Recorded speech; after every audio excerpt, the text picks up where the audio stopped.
situation where anyone's Legends have 3 pushing lanes and there's nothing for your jungler to do. Looks my button finally got connected. There you go. We're in the draft. Game number 2 starting very soon. AL on that blue side we talked about earlier, summoning the Spirit of Uzi. It worked for them in game number 1. Joey had a pretty heckin' game. We'll see if that summoning of the Spirit can help them in game number 2 as well. We did get that Jace ban, the Annie ban, the Yuumi ban. They first picked the Ahri. On the other side, we have the Emilio, the Nico, and the Lucian, all those big focuses, but maybe right back to tried and true for JDG here. Aphelios first lock in. Oh, they're slamming them. Jade a little upset with those bans. They're like, okay, with these picks, they're like, we're slamming these picks. We need to get what we want, and we know what we want to play. Kanavi does not want to take this loss. He looked angry up against RNG. They want to close this one out sooner rather than later. And it starts now for them. If they want to make that comeback, they need to be able to obviously win this game and go on, push us to a game 3. But we're pretty far away from that for right now. What is on his head? They're cooling packs. You've never had one of those before? They're amazing. No, of course not. I'm a caster. Yes, I've used those before. They're awesome. Really? Yeah. Oh, that's cool. They're really nice. They're very cold. They're like gel. Oh, okay. Yeah, I didn't see that. Does he have one on his neck? He has 2 right on his neck. I'm pretty sure they're only supposed to be for like your face. I guess not supposed to be. I guess they could, but you know, maybe looking at the new tech here for safety in terms of the cooling pads. Now we are finished with our first phase. We did get the lovers duo down there for Jitoi and Zora and the Rakan and Zaya, but it was the Syndra locked in for Knight, a tried and true pick for him, but also jungle focus in the second phase for JDG. That Kha'Zix's off the table. Yeah. You're already seeing it here. I love this for JDG. You already have a lane that you can play around with this, with this Syndra. Something that they could look forward to. And they need to be looking for champions that are going to be able to get onto the immobile carries. Something like this Aphelios, something like this Syndra. So with the Vi already taken away, I think Wukong is definitely something that they could look for. I like the Nocturne takeaway, but Zell, what champion did not get banned this time around? There's a Scary Zeri. Okay, that was not the champion I was looking for. I was thinking more along the lines of like a Lee Sin. But I wanted Zeri, you know. I'm trying to get banned. I'm trying to get banned. Okay, I'm gonna tell Jamada. I'm trying to get banned. Yeah, because we have our ADCs. I'm just trying to get banned. Okay. I will say before we get to the rest of the picks here, out of 54 games on Syndra, what do you think Knight's win percentage?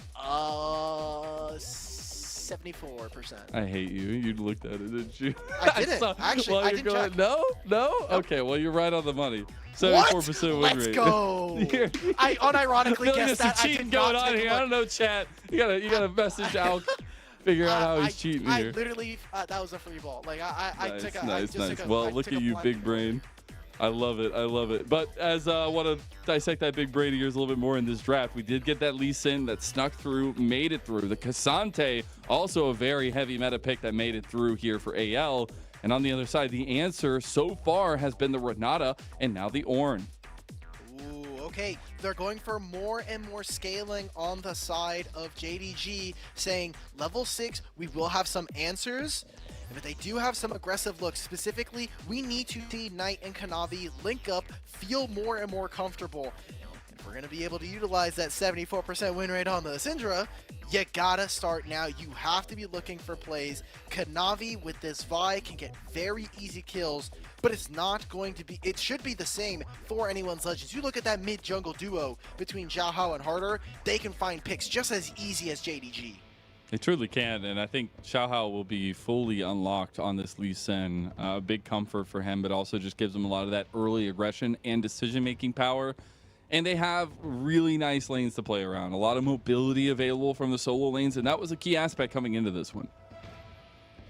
I'm looking forward to this because we have been talking about jungle every single day here in the LPL, and today is no different between them. We wanted to see more firepower out from the solo laners of JDG, and this time it feels that specifically Knight does have that available to him. But for ZDZ, getting away from the Gnar, now with this Cassante matchup for Ornn is incredibly difficult to play out.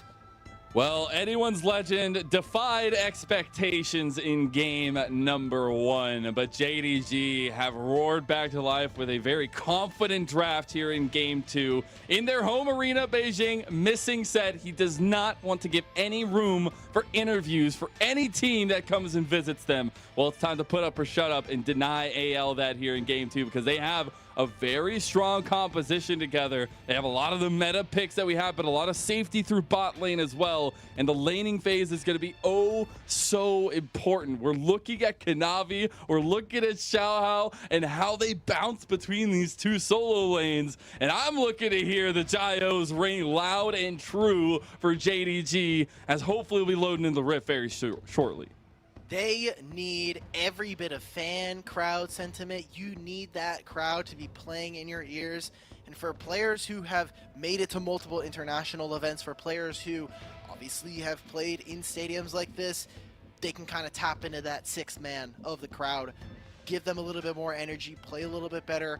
I always think back to the Knight interview where he's like, people might think, you know, whatever they want about me, but I've proven to myself that I'm a good enough player, and I am only going upwards. The challenges that I set for myself are more important than really whatever anybody else is going to be given to me. And the big pieces that have been showing out so far are Jitsuoi, the new LDL carry, risen up from Royal Club in the bottom lane of AL, and Harder, the newest addition, re-edition rather, for AL, who's been really popping off on those pop blossoms in this series. We finally hit the Rift here, AL versus JDG. So from the top, it looks like typical 5-point, nothing, no early shenanigans. Shout out to ZDZ and JDG with their composition. Oh my the God! insect. Knight goes and flashes back, but the charm connects, and Knight goes down. First blood for AL. Give him that laughing Poro, baby. Beautiful vision from our observers there that shows Xiaohao with the flash kick to get Knight into an uncomfortable position. No teleport, no flash either on the Syndra. This is someone that they can revisit here. Zora's going to hit level 6 soon. If Knight comes back to lane, expect another play around mid lane, and with the Rift Shield coming up as well, that is someone that they could look for free gold in the future. I was literally just saying, if AL can focus Knight, that's huge, because he's one of the threats now in this composition. And they do just that. Xiaohao gets that first blood, and that just means this Lee Sin with the whip completed will be back on the map looking aggressive as ever. We do have to refocus, though. 15 seconds for a Rift Herald spawn that I think AL would want to contest here. A good job from Zora, being a good support as an AD carry is Look always at more this, important to try man. to get this. Yeah, he just does not have vision. We get to sit Oh, man. Nothing for him to man. do. Nothing Xiaohao, for him to you do here. dirty, dirty man. Oh, my God. Beautiful, and again, it will set them up for this top side as Kanavi shadowing his top laner, saying this is a moment for him for maybe ZDZ to find me. I don't know if ZDZ actually saw him on the vision there. They're going to try and make this play now. He does have a lot of mobility, but Kanavi cannot connect the distance. Doesn't want to get punished just in case Xiaohao was hovering, even though he wasn't. We do see the ping here onto the Rift Herald, though, from JDG. Look at this already. Anyone's Legends instead focusing on the laning phase. Ruler by himself has both of his summoner spells. Zora now ticking over to level 6. Instead, what they're going to do, they're going to get their recall in, and now the onus is kind of on Anyone's Legend. If they're not able to grab this Rift Herald, it's going to be gold going over to Ruler as he continues to farm up. And JDG, they already have the priority in mid lane. They're trying to get Missing this level 6 so he can have that ultimate available for them when they go for this Rift Herald. Yeah, hostile takeover is going to be a game changer in a lot of these situations. So you got to look at the angle that Missing's going to want to use. But the thing is, if you find a big cash out for Xiaohao, that makes the difference. And that's what I love going into this second game, is that we have a lot of options for both teams to play around. No. They were trying to clear vision. I love how Xiaohao was playing in Fog of War, trying to not get spotted, crossing through mid, but it's just that one sneaky ward that Zora does not find, does not spot and clear. That allows for JDG to know that they are on the bottom side of the map. So what does Kanavi do? Finishing off his blue buff, he has a couple of options. Could go towards that top side and say, we're going to forego the dragon. It is in 2 minutes, so there is an option for them to do that. But it seems like both of these teams really want to index onto the bottom side of the map, make sure that they get that dragon stacking for themselves. And as soon as I say that, Yep. Xiaohao Wonderful. should start this one up here, be able to trade this side of the map as they have first move from Harder out there and a little bit of presence from bottom lane from Zora. Kanavi's actually making a cross cut across the map. Go to this mid lane, has the cease and desist, and Harder gets knocked back. Here comes the lockdown, but it's a bait. It's a bait under tower. Gonna flash out of the charm. If he didn't, he was dead. The entire time this is happening, thanks to ZDZ controlling the top side, Xiaohao gets the Rift Herald. So JDG unable to get much during all of this. We also got those item completions here. Zora's going right for it. They're TPing on the back. This is the decisiveness. That one AL, game number 1. Chichoe is on the side. You got TPs everywhere. Chaos has erupted on the Rift, and it's AL taking advantage of it every step of the way. 2-0 now in this first game. That's a flash from missing. 369's gonna flash too. Take them all, because JDG are routed so far in the pressure game of this game number 2. That could have been very easily 2 kills there, but 369 with the bellows breath saves another kill. Anyone's Legends here are now very firmly kind of dictating the pace of this game to JDG, who respond to that play by grabbing the teleport out from 369. And we're gonna go again, Mazel. We're gonna be missing some ultimates. This is not anyone Legends time to make this play. JDG have all their ultimates available to them, minus the hostile takeover. This should be the dragon in favor of them. But man, they got an extra kill. Xiaohao is 2 kills up and has that bounty. Now they're gonna grab this Rift Tail, take it on top lane, and get Harder even further ahead. Try to get as much in the wake of this dragon going to JDG. That is 2 no, dragons no. for JDG. And that does mean their stacking potential is there. Knight has just TP'd to potentially his doom as Xiaohao comes around. Knight's realization has hit, but everything misses from AL. And now you got Knight turning around with 369 coming up here.